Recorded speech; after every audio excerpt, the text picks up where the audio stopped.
मुलाला मुलाला पाठीवर बांधलेलं. हो.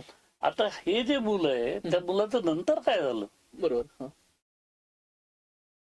मी तो दामोदरांचा जो दामोदररावांचं जे सगळं बरोबर. त्यांनी चॅप्टर दिलेला आहे तो वाचताना अक्षरशः माझ्या डोळ्यात पाणी आलं की आपण खरे राणी लक्ष्मीबाई वरती बघतोय, बरोबर. त्या मुलाला गृहीत धरतोय, पण खरे. तो जिवंत माणूस आहे. खरे. त्याचं पुढे काय पुढे काय झालं झालं?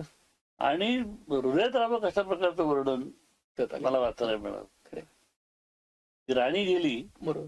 आणि या मुलाचे जे हाल झाले. हो.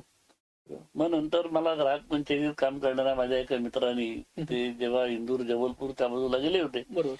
तेव्हा त्यांच्या सध्याचे जे वारस आहेत त्यांची ओळख झाली, त्यांच्याकडे ते जाऊन आले, त्यांचं सगळं वृत्तांत कळवला. एवढ्या मोठ्या राणी लक्ष्मीबाईचे वारस अत्यंत सामान्य स्थितीमध्ये एखाद्या मध्यम वर्गातल्या माणसाप्रमाणे